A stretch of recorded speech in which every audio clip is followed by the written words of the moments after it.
Welcome to the bold analysis. Ladies and gentlemen, today the Supreme Court judges have released full verdict that upheld William Ruto's win. And I want to draw my attention to a section on the reliefs and proposals that they have brought forth in relation to some 4 issues that were raised by Raila Odinga and the team. But before we look at that, first I want to humbly request you to subscribe to our channel, click the notification bell, and also like our video. I want to say continued thanking you for those who have been sharing our videos. I don't take it for granted. Asanteni sana. I would want to speak from a point of knowledge. And so, I've received the document some few minutes ago before I did this video, so I've not gone through it. And of course, I'll do another analysis after going through the whole document. It's a very huge document, by the way. But just a summary, there are 4 issues that judges spoke about. And to me, this is where there are points of contradiction, because I was also interested to know whether the judges were going to give me a distinct position on the Jose Camargo, the sensational Jose Camargo that was allegedly an intruder into the IEBC system. And if you look at the previous 9 prayers by Raila Odinga that was quashed, one on whether the IEBC carried out the verification, tallying and declaration of results according to the Article 138, Part C, 139, 10, on whether 50% was received, discrepancies in votes.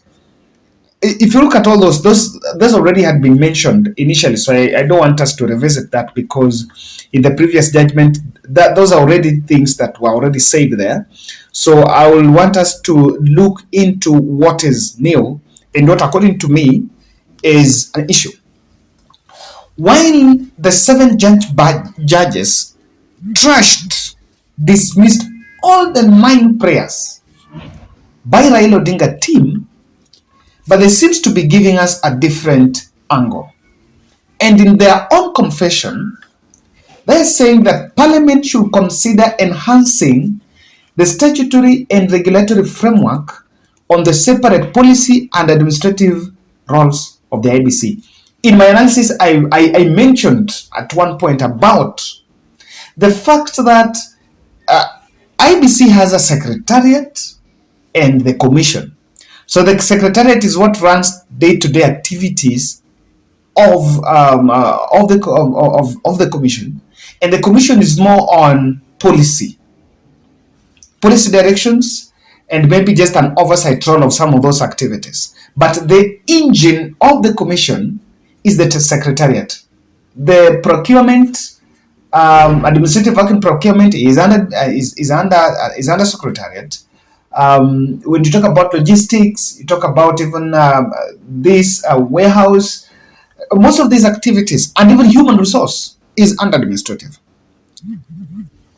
So IEBC is saying, judges are telling the IEBC that they should get formal internal guidelines that clearly delineate policy, strategy, and oversight responsibility of the chairperson and the commissioners to develop institutionalized guidelines on how to manage separation of administrative and... Okay, this is just the same now.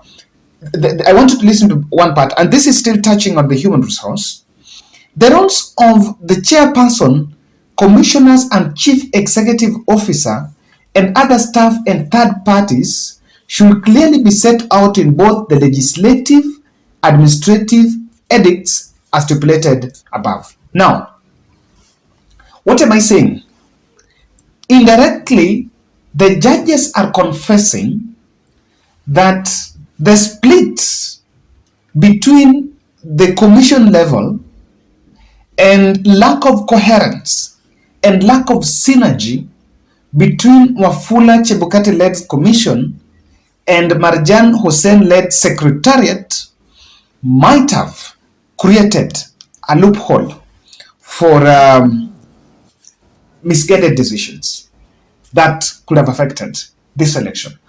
To me, that's what they're saying. Because remember, amongst those 9 prayers, I let me just revisit one that I read, were very interesting. They were talking about yes,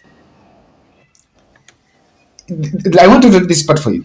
Despite the apparent divisions between chairperson and the 4 commissioners, the court was persuaded that IEBC carried out the verification, tallying, and declaration of results in according to the law.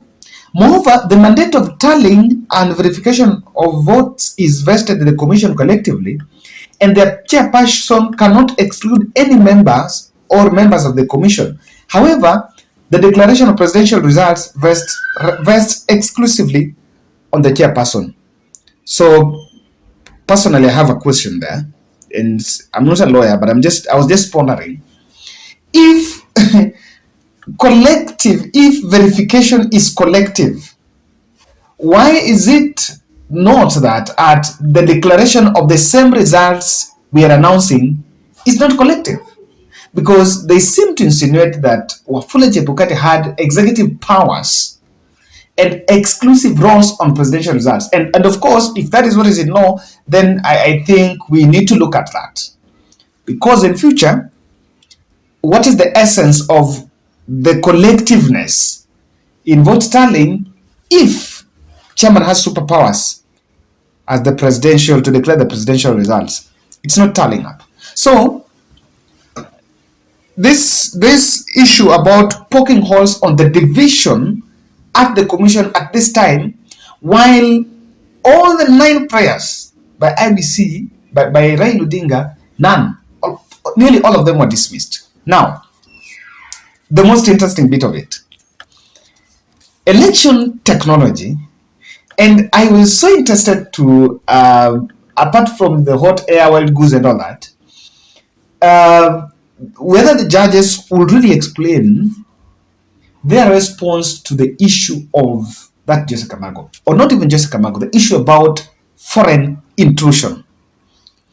They're making another admission here saying, to avoid suspicion from stakeholders, unless when and where and when it is absolutely necessary, access to the servers supporting the transmission and storage of Forms 34A, Form 34A, Form 34B, and Form 34C should be restricted to IEBC staff during the electioneering period. Why are the judges telling IEBC to look at this if, according to them, it was proven beyond any reasonable doubt that assertion that there was foreign intrusion in the IEBC system was hot air? What would necessitate such an argument in the full verdict if initially you had insinuated that there was no foreign intrusion? And that's how the point of Jose Camargo was actually was dismissed. So some things doesn't add up, and you can have to look at it then. This is another point, just taking on the technology, but IEBC should ensure that servers supporting the elections and those serving the internal administrative work are distinct and separate. This will then allow the court, should the need arise, to carry out forensic imaging of the same without compromising or infringing any third-party agreements. What are the judges saying?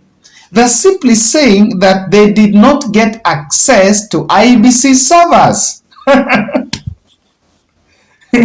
Remember, despite of the court orders, the IT experts were both on Azimio and Commission were at loggerheads, and they could not even agree. If there was a process that was opaque, is the process of forensic audit of the IEBC servers. And the judges are saying, I remember at that moment, the IT experts on the Commission were saying that such an exercise, there is a limit to what they can avail, because others will affect on third party agreements.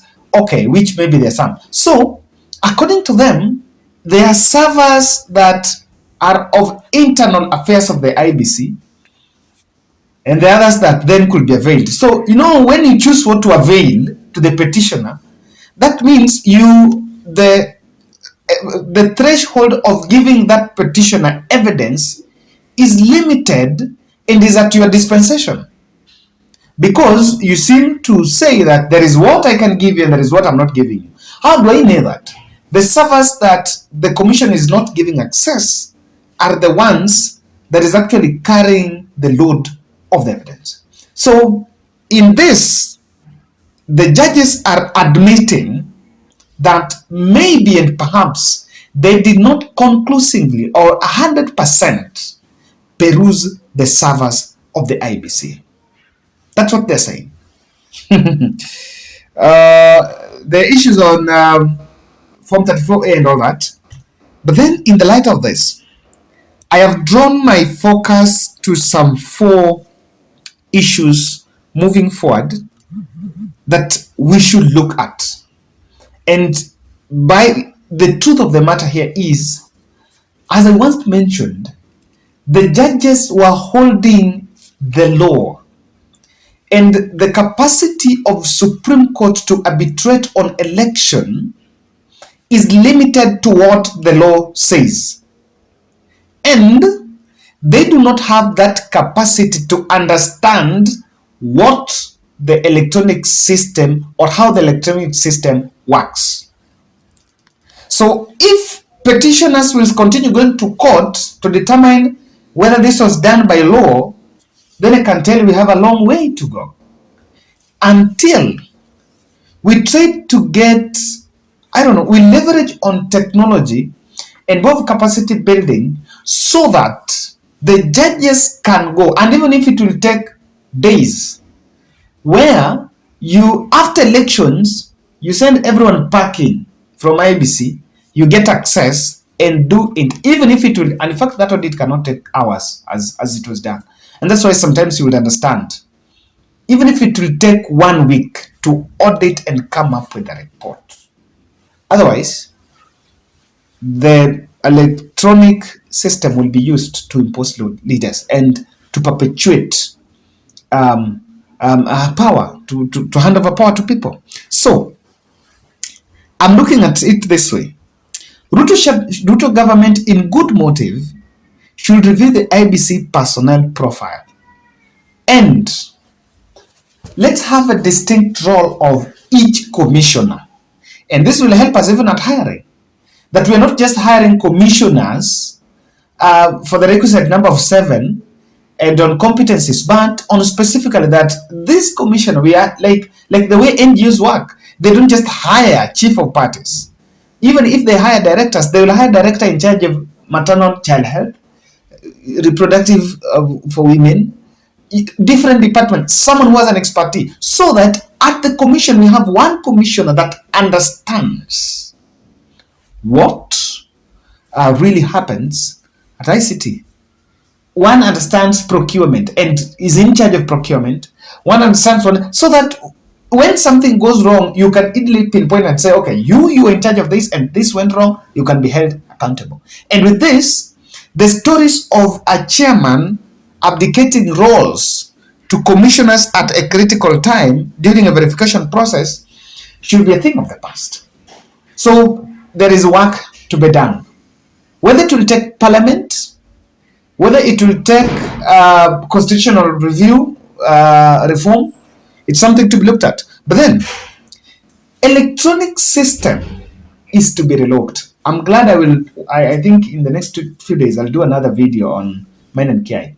That the fact that voting ended at polling station, according to the Mine and Kiai ruling, there is the next loophole, and vote rigging has evolved with technology.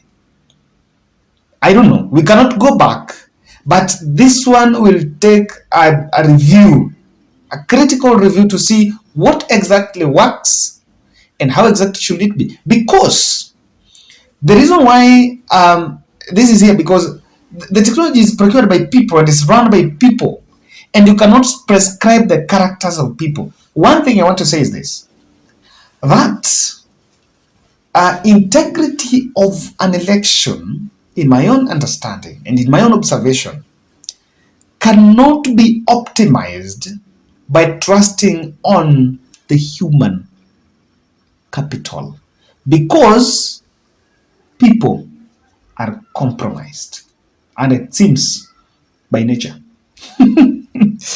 Then Supreme Court do not have answers to questions. I was waiting to see when you say that what IBC, what commission, what Raila Odinga team or the petitioners saying is, when you dismiss what the petitioners are saying and you admit what the IBC is saying as 100%, what are you saying? Do you have a template of maybe finding out that, look here, what, after receiving what Raila is saying and what the commission is saying, I have this template to look at, or your template is low? Because on the election, arbitrating election matters, there is an issue of law, but there are more procedural and administrative flaws that are breached to arrive at a predetermined result. So, my position here is, the judges around the Supreme Court do not have a template to maybe exactly have an idea of, to separate between wheat and chaff, between a lie and the truth.